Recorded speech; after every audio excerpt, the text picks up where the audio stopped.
everyone for joining us this morning on our Coffee and Conversation. This is the 5th one in our series, and I am Stacy Carter. I'm one of the managing partners for Pathways Senior Care Advisors.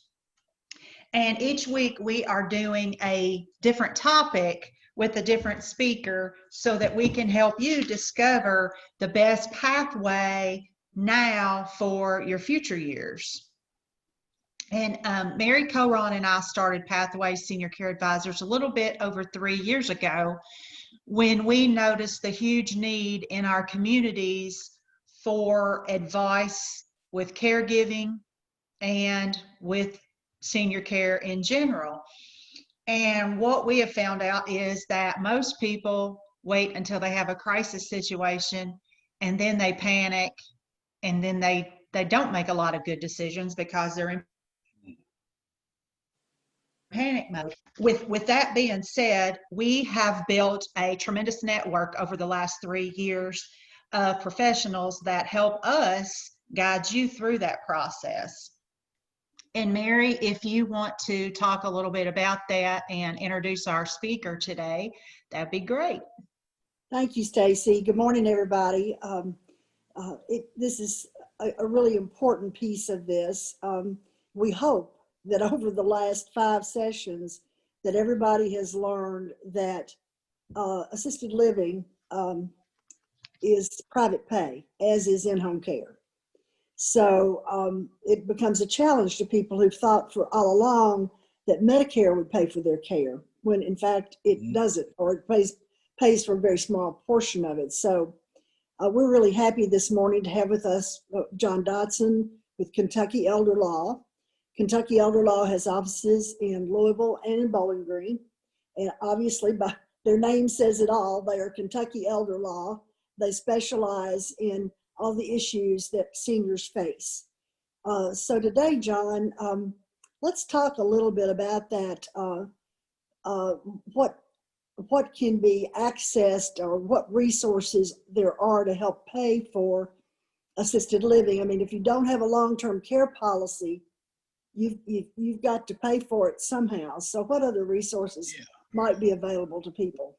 Well, Mary, that's a very good question, but let's talk about one of the things you said, which is really a great idea for things people to consider, especially when they're younger. So if you have an 80-year-old mom that you're considering, how do you take care of them, but you're the 55-year-old daughter, the 55-year-old daughter might consider exactly what you just said, which is look at long-term care insurance for herself, for her and her husband, that kind of thing. I don't sell insurance. I'm not an insurance person, but we have found in the years of our practice, which our firm is soon to be 20 years old doing just elder law, which we had somebody talk to us the other day that they found that fascinating, that this is all we do. We don't dabble in Social Security, and we don't do a little this or do a little that. This is what we do every day, and what we've done every day for the last 20 years, our firm. But having long-term care insurance can help keep people out of the nursing home. So again, and you may even have somebody that's going to come talk or has talked about long-term care insurance, but I'm a fan of long-term care insurance. We have used it for our clients to get them non-medical in-home care, and also to pay for assisted living, personal care, memory care. So that that's a great topic in and of itself. And I am, for your listeners, I'm a fan of long-term care insurance. When a person thinks about long-term care insurance, you want to know about how much it pays per day, what it will pay for, and how long it will pay. So those are important topics. But that is a great resource for people, and I'm a fan. I'm a fan. Even though I don't sell it, I'm a fan of we're happy to see it when people have it, if it pays enough per day to at least help take care of it. So, but what we're talking about when you have a client or a person or a friend or a family member who are considering care options, and so the decision has kind of been made, at least in the context of this question, is we need to move to a community. Trying to stay at home is not a viable option at this point. So we're kind of beyond that analysis, and we're looking at a community for assisted living, personal care, memory care. So those, as Mary said, are going to be private pay arrangements. So private pay means the resident or the resident's family is going to be paying for the care. However, as part of the revenue stream that can be used to pay for that care, you may have Social Security, you may have pension, you may have both. So we look at those first. How do those compare to the cost of care? And perhaps I should have said just a little bit about our law firm. We are Kentucky Elder Law, and our office over on Lehman Avenue near, we were just talking about before we got started about a lunch at Nova Dolce. So we're right across the street from Nova Dolce restaurant. This is what we do. We try to figure out how much income we have, how many resources we have, and what is going to be the cost of the care for the person who needs the care. So as care needs increase, as you might expect, care costs go up. So one of the beautiful things about the Bowling Green, Warren County area is there are a number of communities from which to choose to get assisted living, personal care, and it gives residents or potential residents and their families plenty of options to look at. And then, of course, Pathways has been a great guide for looking at those, because you all have been very experienced in this area.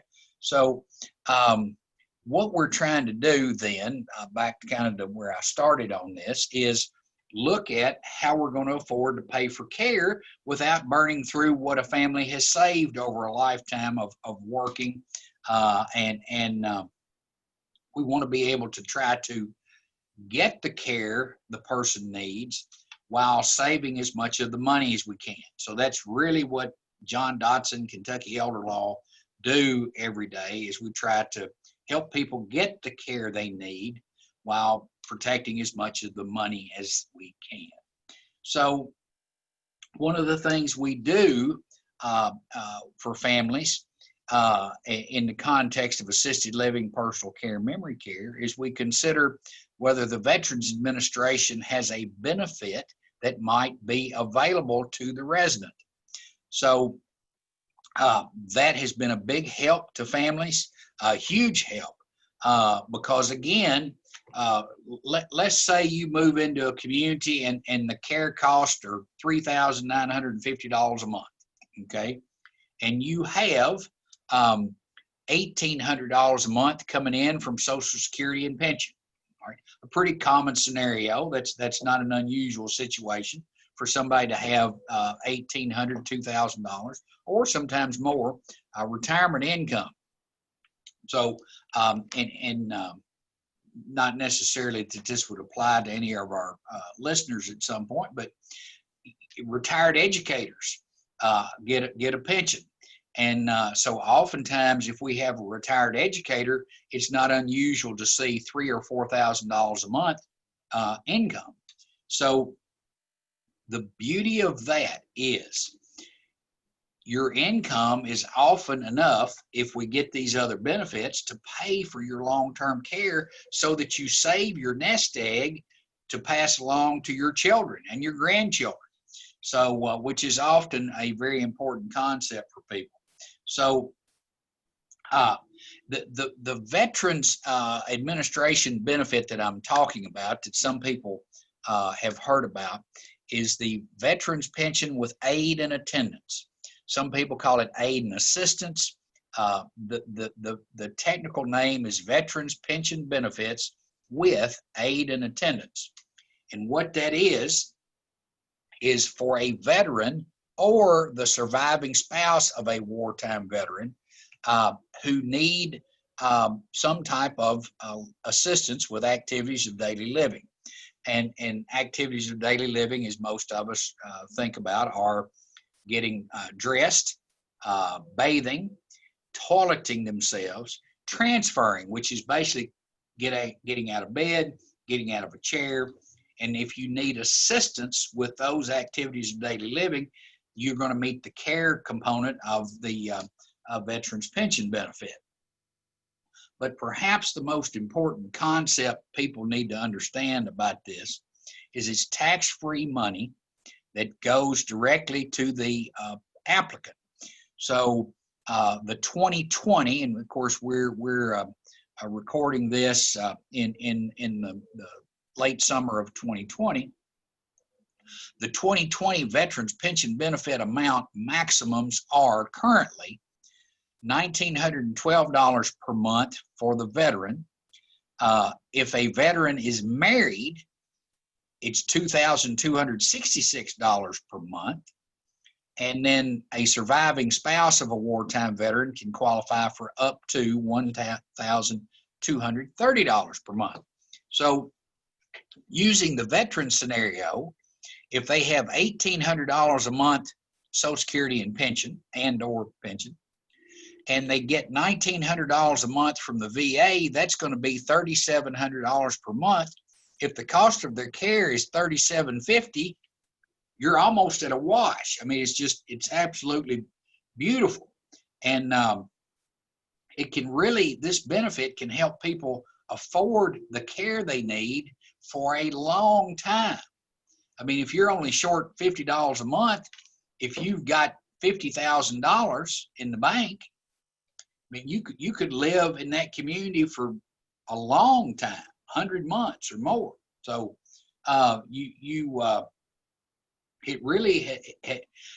this benefit has helped countless people afford their long-term care. Now, there are wartime periods, and probably when this information goes out,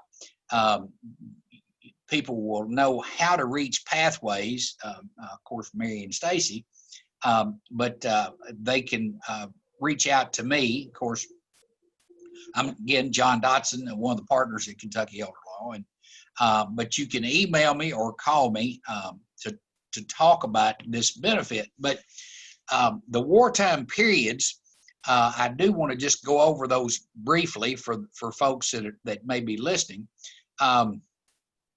World War II, so the veteran had to serve active duty 90 days, at least one day of which was during a designated wartime period to qualify for this, to meet the service requirement to get this pension benefit. So World War II began December 7, 1941, a date most of us remember. For VA purposes, it ended December 31 of 1946. I still have a few World War II veterans, and in fact, one of the neatest things, I had lunch not long ago enough that it was pre-COVID, however, had lunch with a female who served in World War II. One of the most fascinating lunches I've had. She wore her World War II uniform. She wore it that day. Amazing. Is a beautiful story. But aside from that, sorry about that. But she was fascinating. Korea began June 27, 1950 and ended for VA purposes January 31, 1955. The Vietnam era has two components. If you did not go to Vietnam, it began August 5 of 64 through May 7 of 1975. So about 11-year period, wartime period. However, there were some service people who served in Vietnam prior to that declared beginning of the Vietnam War. So if you went to the Republic of Vietnam and were served between February 28 of 61 through that August of 64 date, you meet the wartime service requirement. Now, this is interesting. It doesn't really apply to our practice much at this point, but it will in the future. The Gulf War began August 2 of 1990 and is still going on. So we are now at a 30-year straight wartime period.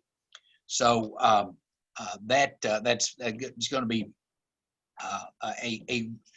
we've had a lot of service people and a need for service people, and that is a difficult thing to send someone into a war zone. But it will help this generation of folks later when they need some type of long-term care. But the one downside to the VA pension benefit is, as like it is with Medicaid, it is a needs-based program. So a person must have less than $129,000, and it's a few more dollars there, but basically $129,000 in their name. So what we do with people, it's very important. The timing of hiring us is very important, because one of the things people don't realize, they may have heard that the home is exempt from VA. True statement, okay? But let's consider that they're going from home to an assisted living community, and they want to apply for VA pension benefits. So say they have $100,000 in the bank, all right? And their house is going to be sold because they're moving, and it's going to be sold, and they're going to net $100,000. Well, they've got $100,000 in a house, they're eligible. But if they sell the house in their name, they will lose eligibility probably for a year or 2 years or perhaps longer, because once a house is converted from a house to money, it counts. So we've had people come to us too late and be ineligible for, or have the VA benefit and lose it because they sold their house in their name. So what we do with VA pension planning is we put the house in an irrevocable trust prior to its sale. The trust sells the home. The home, when sold, was not in the name of the pension applicant. Therefore, the proceeds from the sale of the home do not count against the pension applicant. So the timing of that is crucial. You can't get the proceeds, have the cash in the bank, and then put them in the trust, because cash is countable, money is countable. So we try to help people in advance of selling the house, because that's going to sometimes leave them ineligible. So but it is a great opportunity to protect resources and gain eligibility for VA pension benefits for the applicant and for their family, because under that example, if they've got that $100,000, they're in cash, they're going to be eligible for the VA.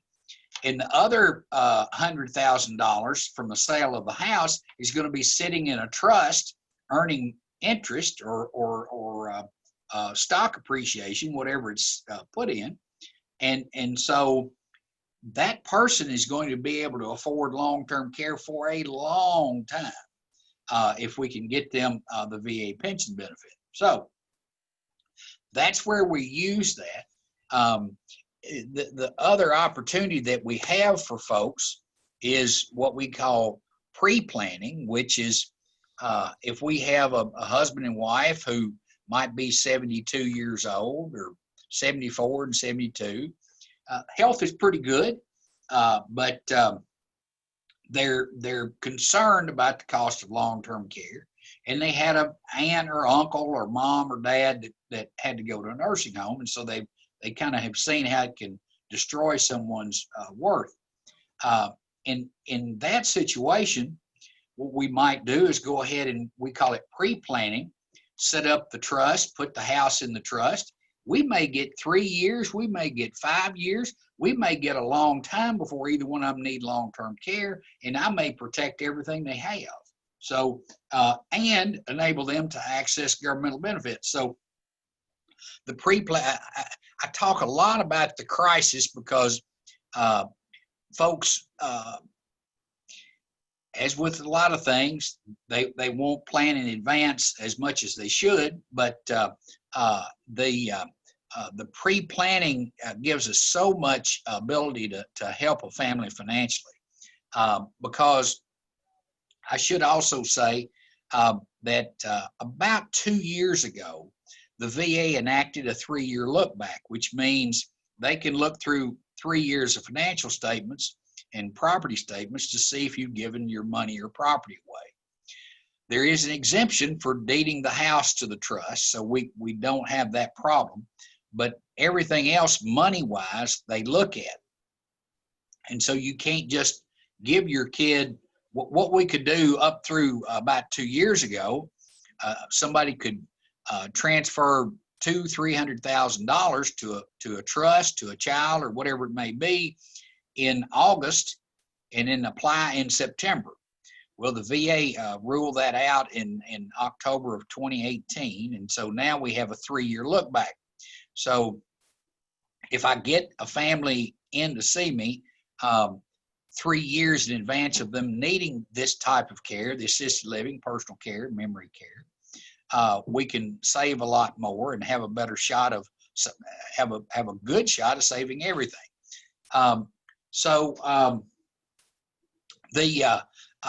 That probably is a pretty good, hopefully is a helpful explanation of how we use VA pension benefits in an assisted living.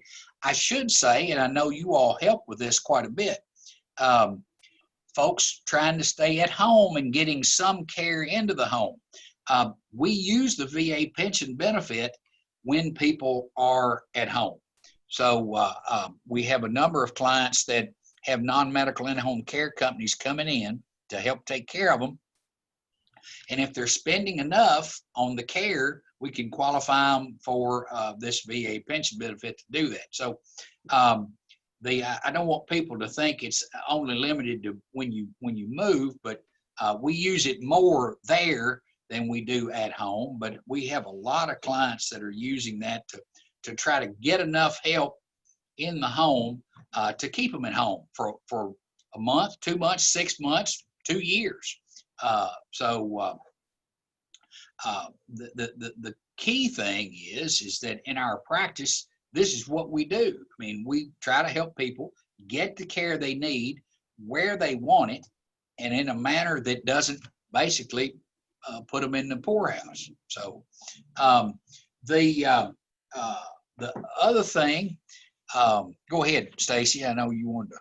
Well, John, I just wanted to say, I just want everybody to know that everything you have said word for word holds true. I am personally dealing with this right now as the daughter of an elderly mother, and I just can't stress to people enough that the importance of this and the timing of this and getting the things done, because it truly does happen exactly the way you're talking about.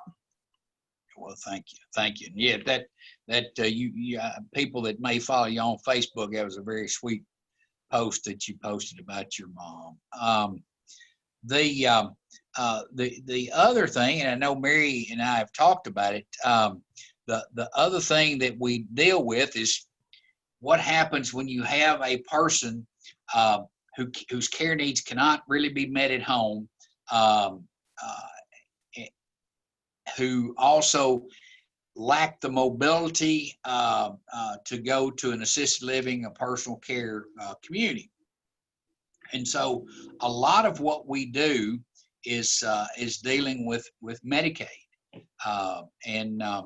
Medicaid, while a lot of people realize it's a federal system, it's enacted differently in each state. So the rules in Tennessee are different than the rules in Kentucky, are different than the rules in Indiana. And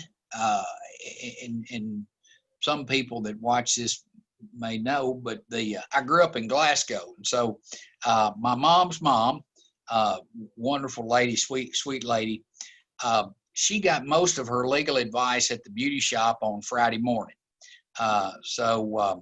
Not really the best place to get your legal advice. Good place to get your hair done, but True. the legal advice is not always the best, because what it is I remember what it was back when my mom or my grandmother, and rules change. It doesn't, and everybody's situation is different. I have this talk frequently, given that this is what I do every day. Everybody's situation is different. What Bill Jones may need isn't what Sue Simmons needs. So and this might be a good time, and I know you had a friend of mine talk about this, but Stacy and I had this very conversation, and perchance people are listening to this that did not catch your other program, but the power of attorney document, that document is so important, and you want a good one. You want one that has been done by a lawyer that knows what they're doing in the context of elder care, because the downloaded from the internet are by and large horrible documents. They don't give you what you need. More often than not, people don't even get them executed properly. But having that power of attorney document that you will be able to use, and it has been executed properly and has the right provisions. So that I get on a soapbox sometimes about that, because I've had so many people bitten because they had a power of attorney. They thought they had a power of attorney. Number one, maybe it wasn't even valid at all. Or number two, it was a document that was kind of a halfway done document that didn't give them the authority that they needed to do the things they need. So, and I know Stacy could preach about that too. Medicaid is not an easy thing to deal with, but when you're in a skilled nursing facility, oftentimes Medicaid's the only way to pay for it, because it may run $6,000, $7,000, $8,000, $9,000 a month in a nursing home. So Mary talked about something there just a second ago, or kind of at the beginning. Medicare is a short-term insurance that covers long-term care for the short run. So they cover the first 20 days in full if you meet the hospitalization requirement, but it'll also cover days 21 up through a maximum of 100 if the rehabilitation services provided by the skilled nursing facility are helping the nursing home resident. What happens is after 2, 3, 4 weeks, usually the nursing home will issue a notice that says rehab is ending in 2, 3, 4 days, and that's the notice you get. And from that point forward, if the person has to stay in the nursing facility, they're either going to be private pay, or you're going to tell them that they need to be Medicaid pending. Now, you're only Medicaid pending if you don't have any resources to pay for your care. So that means you've got less than $2,000 in countable resources. And I should say that sometimes people don't know exactly what's countable. They may realize the checking account counts and the savings account and the CD. They don't realize that cash surrender value of life insurance counts. Inheritances count. If they inherited their mom's house, it's going to count. Basically, Medicaid, and one of the big picture items I can talk to people about is Medicaid puts us in one of two groups. We're either single or we're married. If we're single, you get $2,000 in your name that's countable, and that's basically it. If you're married, the analysis is completely different. And I can get someone qualified for Medicaid if they're married, usually very quickly with Medicaid planning. So in that scenario, if you're married, the home is exempt for the spouse who's living at home. A car of any value is exempt for the spouse who's living at home, because Medicaid wants what they call the community spouse who's living somewhere other than a nursing home, to have shelter and transportation, house and car. So oftentimes we're doing planning to protect the house and the car. Then what's countable, the community spouse gets to keep half of that, up to a maximum of about $128,600. So if a husband and wife have $250,000 in the bank, the community spouse is going to keep $125,000. What Medicaid would have you do is spend the other $125,000, then come back and apply. But the rules do not require that. They won't tell you that, but they do not require that. So what I do with Medicaid planning is I'll put together a spousal plan to protect that $125,000 spend down.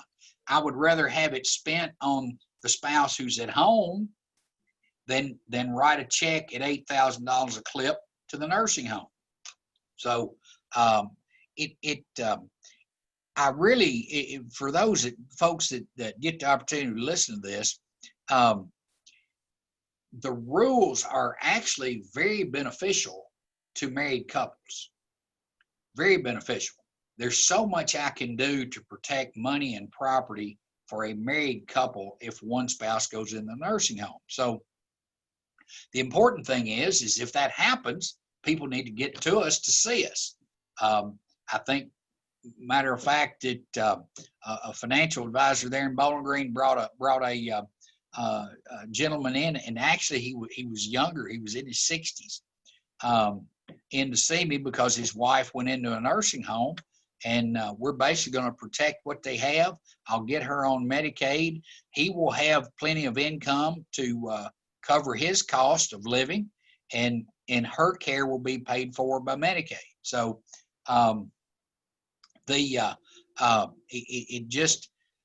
people just need to see me.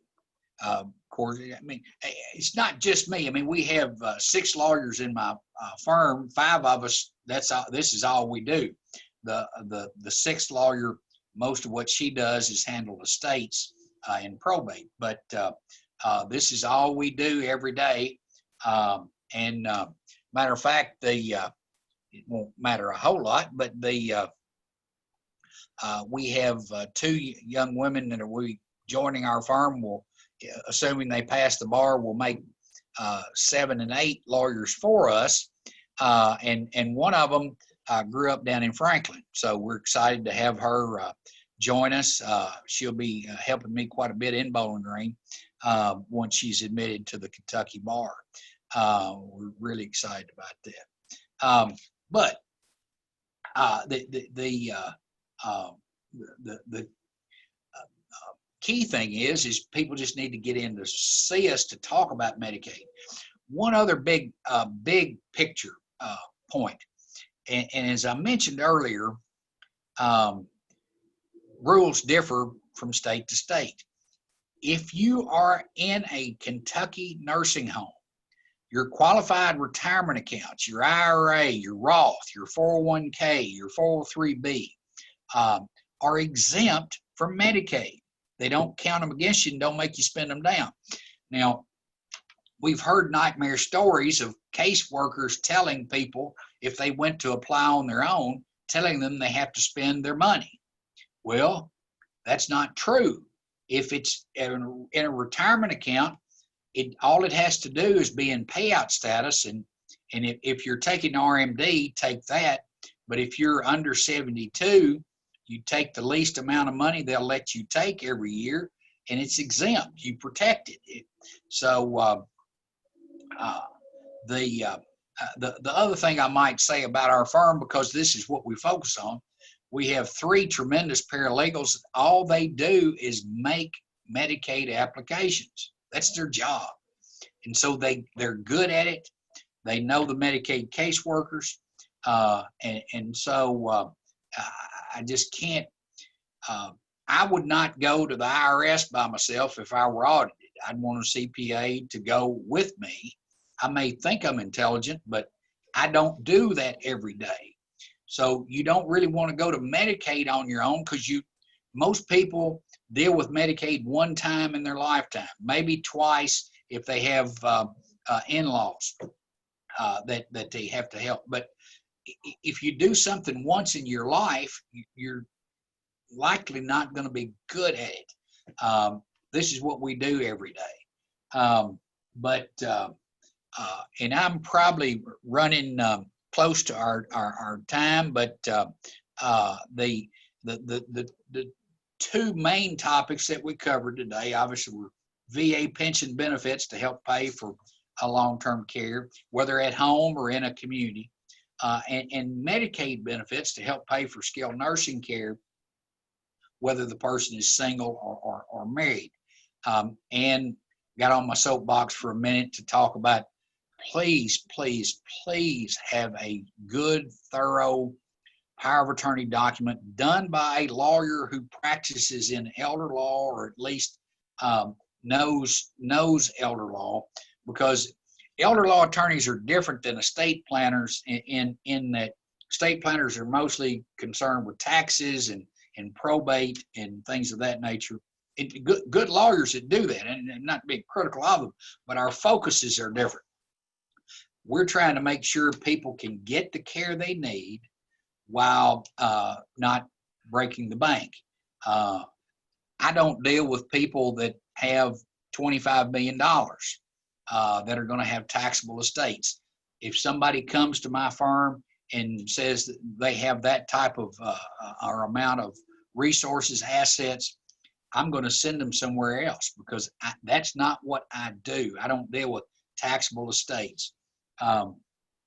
I deal with the people with 100,000, 200,000, 300,000, $1 million to $2 million.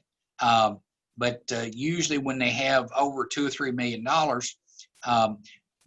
their concern is not going to be so much about the cost of long-term care, because their financial advisor is going to be able to, with Social Security and or pension, to generate enough income from those investments to cover whatever care they need. But the people that we help day in, day out are the people that have saved some money, may own a farm. Farms are big with us. We protect a lot of farms for people. But it's the folks that have some money that want to try to be able to pass it along to their kids, which is that's a good plan to have. John, thank you so much. I totally agree. My mother was a hairdresser in Glasgow, and I hope she wasn't the one giving your mother the advice, but could have been. I loved her dearly, and she was a smart lady, and I've heard a lot of conversations that she had with her. And while she meant well, she probably gave some advice that wasn't the greatest. And of course, things have become much more complicated over the last 20 years. So I will encourage people to get professional help from John Dotson to address these issues. If you took nothing else away from this talk today is the complexity of this. It is not something that I would want to try to do by myself. To the very idea that you go on the internet, people think they're saving money when in fact they're likely going to cost themselves a whole lot of money. So we really appreciate having you as a resource for our clients, and we hope the people that listen to this will heed your advice and come to see you. Yeah. Well, Mary and Stacy, thanks for putting it together. Thank you, John. I appreciate it so much. Yeah. Glad to be with you. Thank you. All right.